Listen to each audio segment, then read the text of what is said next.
내 딸 3명이 모두 한국 남자랑 결혼한다고? 미국 보스턴. 딸들을 애지중지 키운 아버지가 막내딸마저 한국에 정착하겠다는 말에 경악했습니다. 그딴 나라에서 살라고 내가 너희를 뼈 빠지게 키운 게 아니야. 결국 직접 서울로 향한 아버지. 하지만 그곳에서 딸들의 모습을 보고 충격으로 쓰러지고 마는데요. 과연 그에게 무슨 일이 벌어진 걸까요? 오늘 들려드릴 이야기가 궁금하시다면 끝까지 함께해 주세요. 선생님들의 구독과 좋아요는 저희에게 큰 격려가 될 뿐만 아니라 한국의 자랑스러운 모습을 알리는 데에도 큰 힘이 됩니다. 이야기를 시작하도록 하겠습니다. 안녕하세요. 저는 보스턴에서 마케팅 전략가로 일하는 클레어 맥클레인입니다. 제겐 두 언니가 있어요. 둘 다 한국 남자와 결혼해 서울에 정착했죠. 처음엔 언니들도 한국에 잠깐 있을 거라 생각했어요. 유학이나 출장처럼요.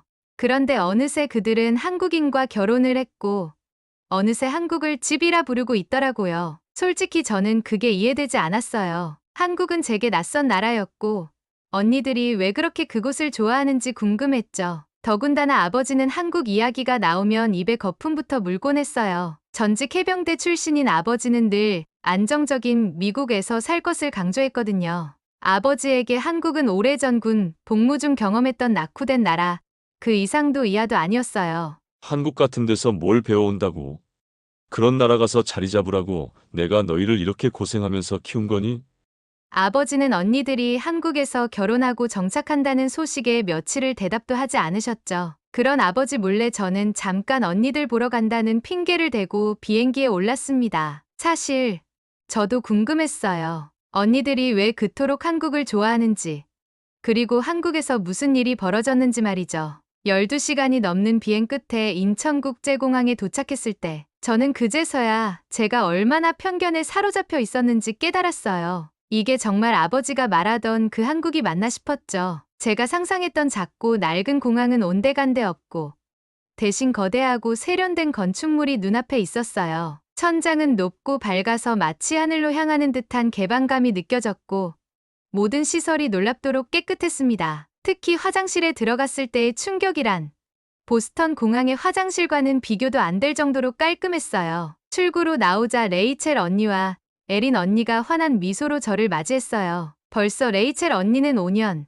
에린 언니는 3년이나 한국에 살고 있었지만 그들은 전혀 지쳐 보이지 않았어요. 오히려 미국에 있을 때보다 더 생기 넘치는 것 같았죠. 두 언니 모두 한국적인 느낌이 물씬 풍겼어요. 레이첼 언니는 머리 스타일이 완전히 달라져 있었고 에린 언니는 한국어 몇 마디를 저에게 가르쳐 주려고 했죠. 클레어, 드디어 왔구나.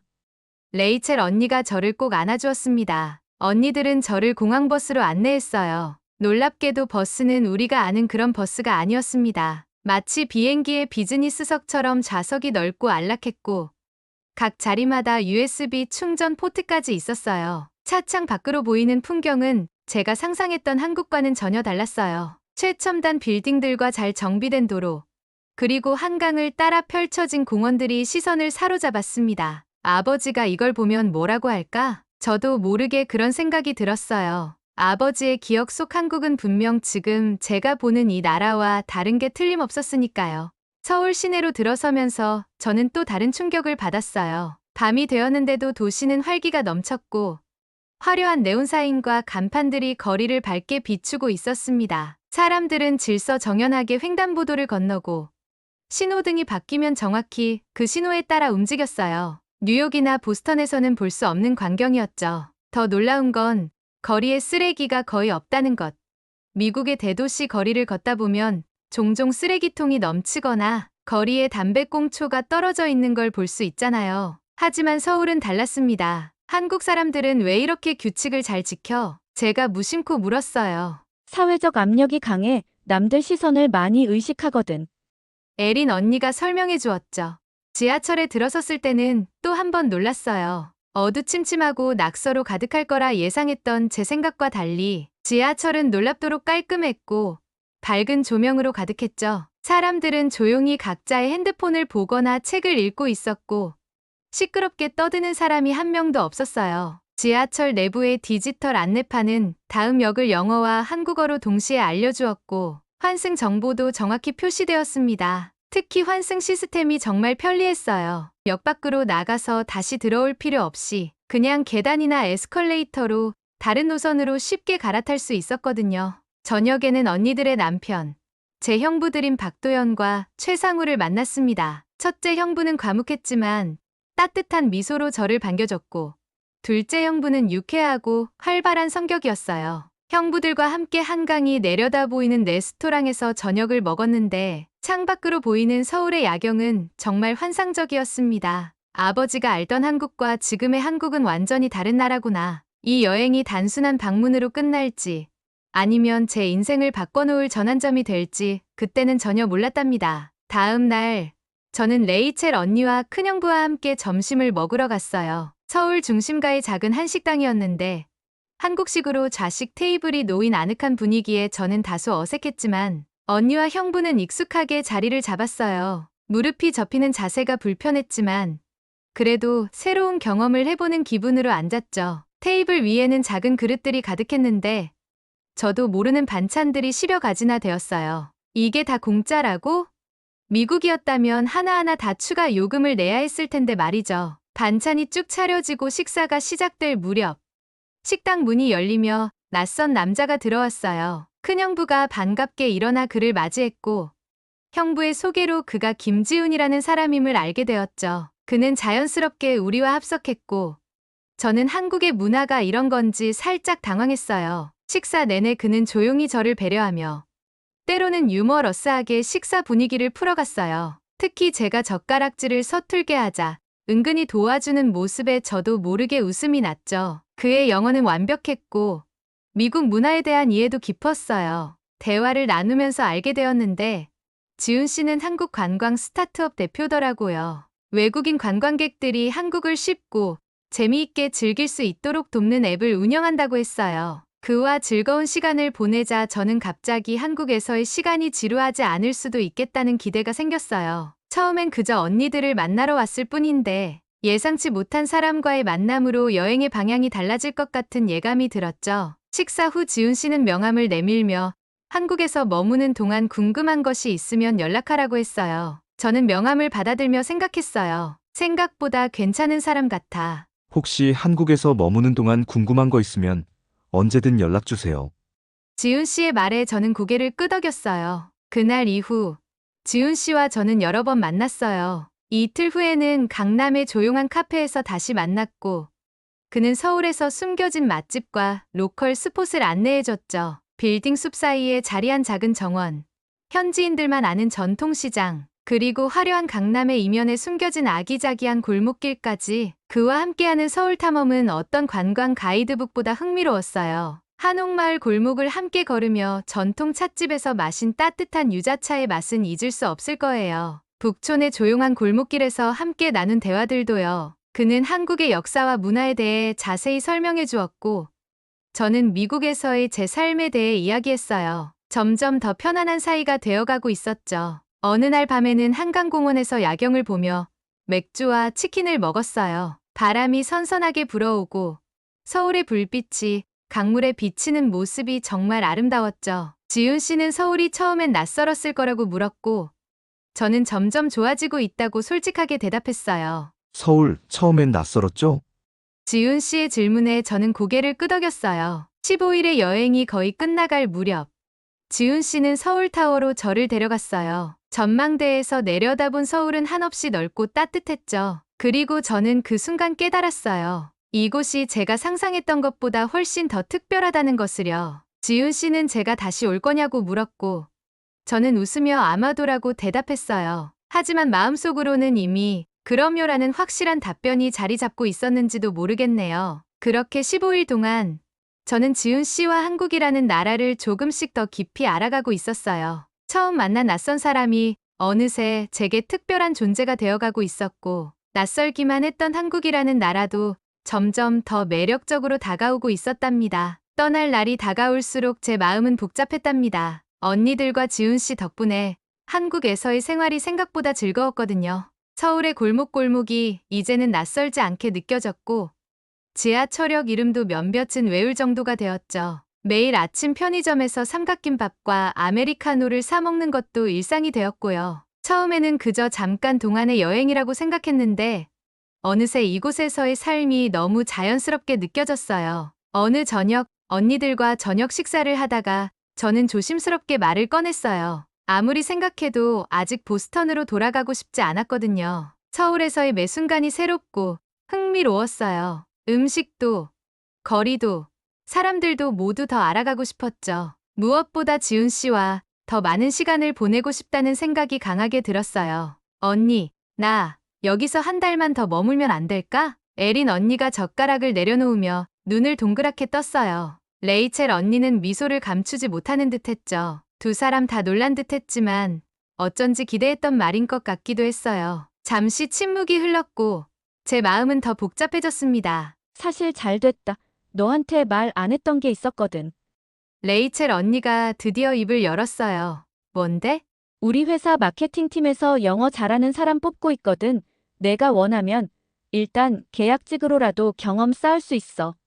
저는 놀라움을 감추지 못했어요. 레이첼 언니의 말에 저는 당황했지만 어딘가 설레는 기분도 들었어요. 보스턴에서의 업무 경험을 한국에서 이어갈 수 있다니 정말 운명 같았죠. 에린 언니도 적극적으로 추천해 주었고 저는 결국 한번 도전해 보기로 했어요. 그렇게 갑작스럽게 제 한국 생활은 새로운 국면을 맞이하게 되었습니다. 며칠 뒤 저는 레이첼 언니와 출근길에 동행해 사무실을 둘러봤어요. 젊은 직원들이 자유롭게 일하고 수평적인 분위기가 느껴졌죠. 서울에 오기 전엔 상상도 못했던 풍경이었어요. 전통적이고 엄격한 분위기일 거라 생각했는데 오히려 보스턴에서 일하던 회사보다 더 현대적인 느낌이었거든요. 회사 건물에서 보이는 서울의 전망은 정말 멋졌고 한쪽 벽면이 통유리로 되어 있어 햇살이 사무실 내부를 환하게 비추고 있었어요. 그날 밤 저는 지훈 씨와 만났어요. 그에게 계약직 이야기와 한국에 더 머물 계획을 말했더니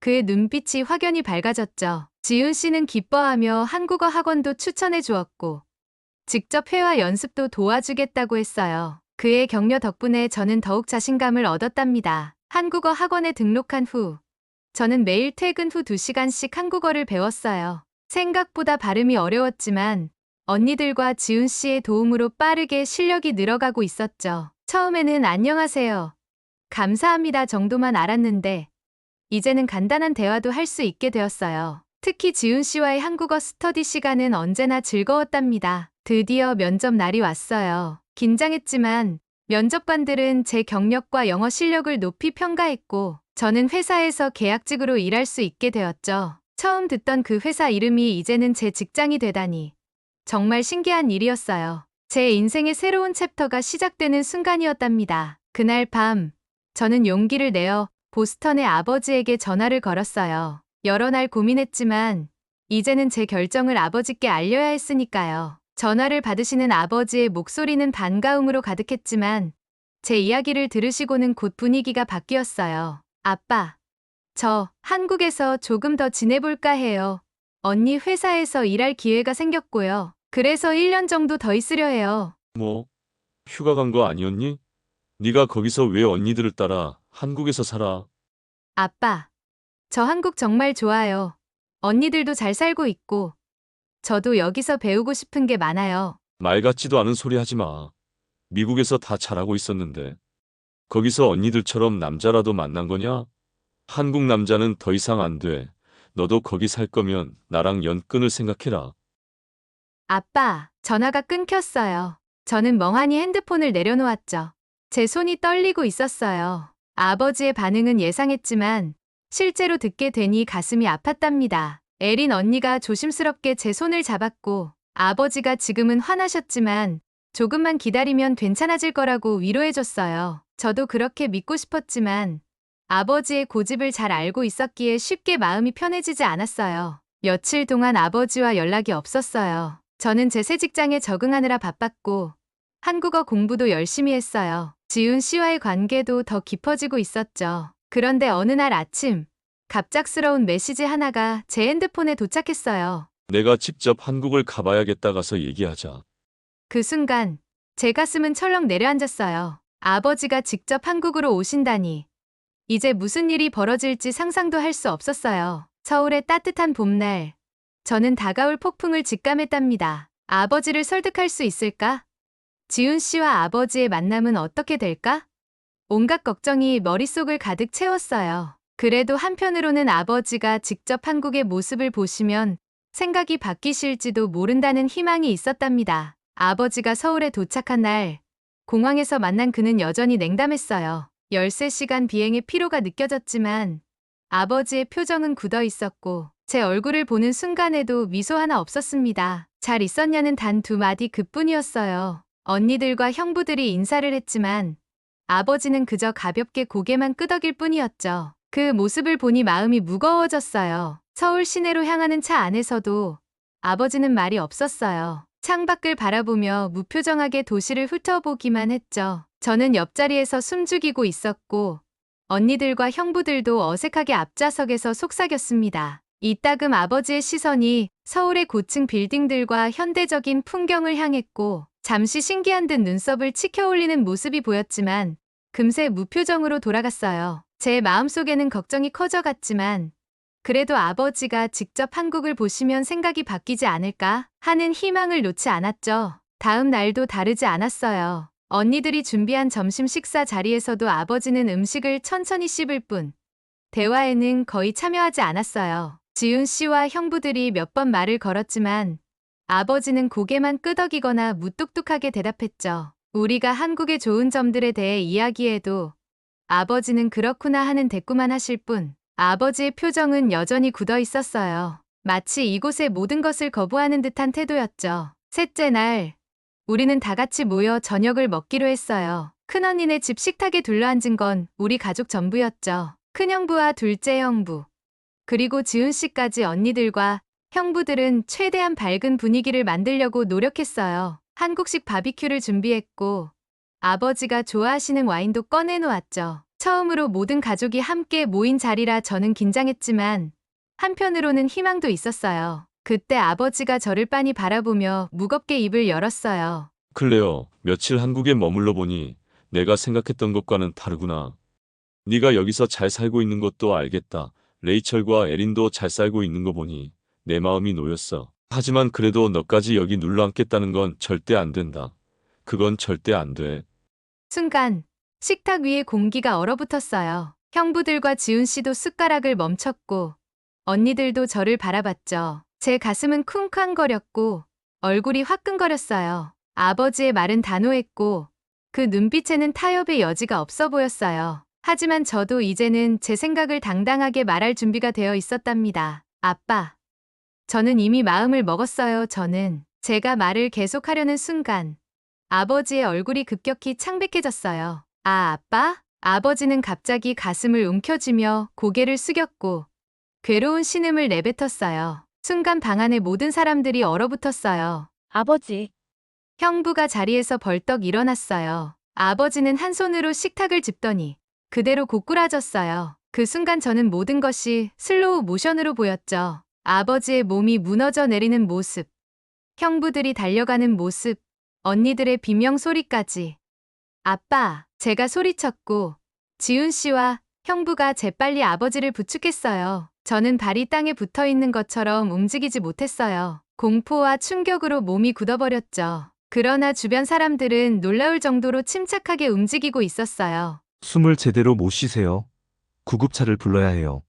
둘째 형부가 외쳤어요. 지훈 씨가 재빠르게 휴대폰을 꺼내 들었어요. 저는 떨리는 손으로 아버지의 손을 붙잡았어요. 아빠, 저예요. 들리세요? 아버지의 이마에는 식은땀이 송골송골 맺혀 있었고 숨소리는 점점 가빠졌어요. 그 순간 제 머릿속은 하얘졌고 심장은 터질 듯이 뛰었답니다. 순식간에 형부들과 지훈 씨가 침착하게 움직였고 언니들도 구급차 도착 전에 필요한 조치를 했어요. 둘째 형부는 아버지의 목 아래에 베개를 받치고 첫째 형부는 아버지의 상태를 계속 확인했어요. 지훈 씨는 응급실 의사와 통화하며 상황을 설명했고 언니들은 필요한 물품을 준비했죠. 저는 눈앞이 캄캄했지만 누군가 차분하게 상황을 이끌어가는 모습에 겨우 숨을 골랐어요. 그렇게 구급차의 사이렌 소리가 멀리서 울려 퍼지고 있었어요. 아버지의 쓰러짐이 우리 가족 모두를 숨막히게 만들었어요. 아버지가 병원으로 이송되는 동안 제 머릿속은 혼란스러웠어요. 왜 이런 일이 일어난 걸까? 아버지가 괜찮으실까? 이 모든 게 제 탓인 걸까? 걱정과 후회, 두려움이 뒤섞여 제 마음을 무겁게 짓눌렀답니다. 아버지의 쓰러진 모습이 계속 눈앞에 아른거렸어요. 병원에 도착하면 어떤 상황이 펼쳐질지, 아버지가 어떤 상태일지, 그 모든 것이 불안하게 느껴졌답니다. 구급차가 도착하자마자 형부들과 지훈 씨가 아버지를 들것에 올렸어요. 저는 언니들과 함께 구급차에 올라탔고, 지훈 씨와 큰형부는 우리 뒤를 따르며 차를 몰았죠. 아버지는 구급차 안에서 힘겹게 숨을 쉬고 있었고, 저는 눈물이 터질 것 같은 마음으로 아버지의 손을 꼭 잡았어요. 그 순간 너무나 무서웠지만, 아버지의 손을 잡고 있는 것 말고는 제가 할 수 있는 일이 없었답니다. 도착한 병원은 놀라울 정도로 빠르고 체계적이었어요. 아버지가 응급실로 옮겨지는 순간, 의료진들이 동시에 움직이기 시작했죠. 체크리스트를 손에 쥔 간호사, 심전도 기기를 설치하는 팀, 담당 의사까지 모두 분주하게 움직였어요. 복도에는 최신식 의료 장비들이 줄지어 있었고, 의료진들은 서로 간결한 대화만으로도 완벽하게 협업하는 모습이었습니다. 미국에서도 응급실을 가본 적이 있었지만, 이렇게 조직적이고 신속한 대응은 정말 인상적이었어요. 초록색 수술복을 입은 의사가 재빠르게 아버지의 상태를 체크하고, 간호사들은 즉시 산소 공급과 심박수 모니터링을 시작했어요. 아버지의 얼굴은 여전히 창백했지만, 의료진의 신속한 대응에 조금씩 안정을 찾아가는 것 같았습니다. 응급실의 밝은 조명 아래서 모든 것이 분명하게 보였고, 저는 한켠에서 떨리는 마음으로 지켜볼 수밖에 없었어요. 잠시 후, 심각한 얼굴의 의사가 다가왔어요. 환자분 폐에 문제가 있습니다. 과거 병력이 어떻게 되시나요? 의사의 질문에 저는 아버지의 상태를 설명했어요. 특별한 병력은 없었어요.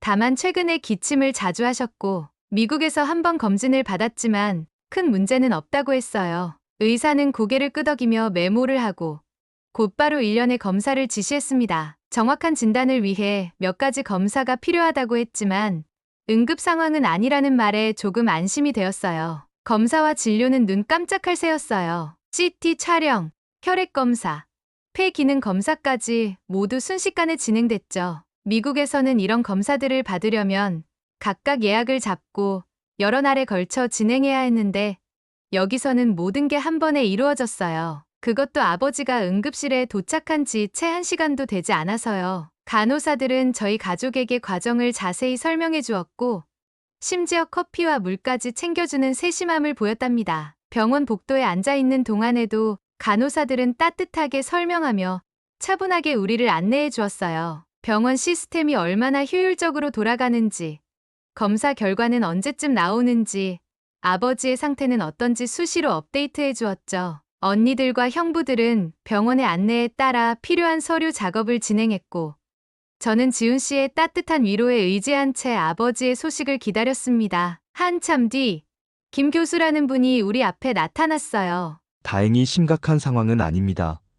초기 단계에 폐 문제가 발견되었지만 지금부터 관리를 잘하면 충분히 건강하게 지내실 수 있습니다. 의사의 말에 저희 가족 모두 안도의 한숨을 내쉬었어요. 김 교수는 아버지의 상태가 호흡기 스트레스와 환경 변화로 인한 일시적인 증상이 심해진 것이라고 설명했어요. 앞으로 관리 방법과 간단한 약물 치료로 충분히 예방 가능하다는 말에 제 마음의 무거운 짐이 한결 가벼워졌답니다. 선생님, 수술이나 큰 치료가 필요한 건가요? 큰형부가 조심스럽게 물었어요. 다행히 수술은 필요 없습니다. 다만 당분간 병원에 입원하시면서 검사와 관찰이 필요해요. 하루 이틀 지나면 퇴원하실 수 있을 겁니다. 김 교수의 대답에 우리 모두 안도했습니다. 잠시 후 아버지는 깨끗하고 조용한 1인실로 옮겨졌어요. 창밖으로는 서울의 야경이 펼쳐져 있었고 최신식 의료 장비들이 갖춰진 병실은 미국의 어느 병원과 비교해도 뒤지지 않을 정도였죠. 수시로 들어와 아버지의 상태를 확인하는 간호사들의 프로페셔널한 모습에 저는 다시 한번 한국의 의료 시스템에 감탄했답니다. 아버지는 여전히 침대 위에서 산소 마스크를 쓰고 있었지만 안색은 한결 나아져 있었어요. 저는 그의 곁에서 속삭였어요. 아빠 괜찮아요. 여긴 정말 괜찮은 병원이야. 언니들도 고개를 끄덕였어요. 그들의 눈빛에서 걱정과 함께 안도감도 느껴졌죠. 형부들과 지훈 씨도 곁에서 묵묵히 아버지를 지켜보고 있었어요. 특히 둘째 형부는 간호사들과 대화하며 아버지의 상태를 꼼꼼히 확인했고, 지훈 씨는 저희 가족이 필요한 것이 없는지 살피며 정말 큰 도움이 되어 주었답니다. 여기가 어디냐? 아버지가 힘겹게 눈을 떴어요. 서울중앙병원이요, 아빠. 여기서 제대로 치료받아요. 미국 갈 필요 없어요. 저는 살짝 웃으며 말했어요. 생각보다 나쁘진 않군. 아버지는 잠시 눈을 감았다가 다시 뜨며 말했어요. 그 순간 제 가슴은 벅차올랐어요. 비록 작은 한마디였지만 아버지의 말에서 조금의 인정을 느낄 수 있었거든요. 언니들과 형부들도 서로 눈빛을 교환하며 미소를 지었죠. 아버지는 다시 눈을 감고 휴식을 취했지만 그의 표정은 처음 병원에 왔을 때보다 훨씬 편안해 보였답니다. 병실 창문으로 서울의 밤 풍경이 보였어요. 밝게 빛나는 도시의 불빛들. 그리고 그 불빛 아래에서 각자의 삶을 살아가는 사람들. 저는 문득 생각했어요. 이 도시가 이제는 저에게도 집처럼 느껴지기 시작했다는 것을요. 며칠 후, 아버지는 빠르게 회복해 퇴원을 앞두고 있었어요. 병실 안은 한결 따뜻하고 부드러운 분위기로 가득했답니다. 언니들과 형부, 지훈 씨까지 모두 함께였죠. 창가에는 언니들이 가져온 꽃병이 놓여 있었고, 병실 안의 긴장감은 많이 누그러져 있었어요. 아버지의 안색도 좋아져 있었고, 산소 마스크도 필요 없게 되었답니다. 아빠, 이제 퇴원하시면 저랑 같이 미국 돌아가요. 저는 아버지의 손을 잡으며 조심스럽게 말했어요. 이렇게 아버지가 편찮으신 상황에서 제가 한국에 계속 머무는 건 부담스러웠거든요. 미국으로 돌아가 아버지를 돌봐드리는 게 제 의무라고 생각했어요. 그동안 한국에서의 경험은 정말 좋았지만 가족이 더 중요하다고 생각했답니다. 언니들도 저를 거들었어요. 특히 레이첼 언니는 아버지를 안심시키려는 듯 다정한 목소리로 말했죠. 아버지, 앞으로 저희가 더 자주 보스턴으로 갈게요. 클레어, 미안하지만 아빠를 부탁할게. 대신 언니들이 보스턴 더 자주 가도록 할 거야. 아버지는 창밖을 바라보며 잠시 침묵을 지켰어요. 창밖으로는 서울의 빌딩들과 푸른 하늘이 보였죠. 아버지의 눈빛이 조금 달라져 있는 걸 느낄 수 있었어요. 그리고는 깊은 숨을 내쉬며 저를 바라보았어요. 평소보다 더 따뜻한 눈빛이었어요. 클레어, 아버지의 목소리는 여전히 단호했지만 어딘가 부드러워진 느낌이었어요. 내가 내 건강 때문에 미국으로 돌아오려는 거라면 그건 안 된다.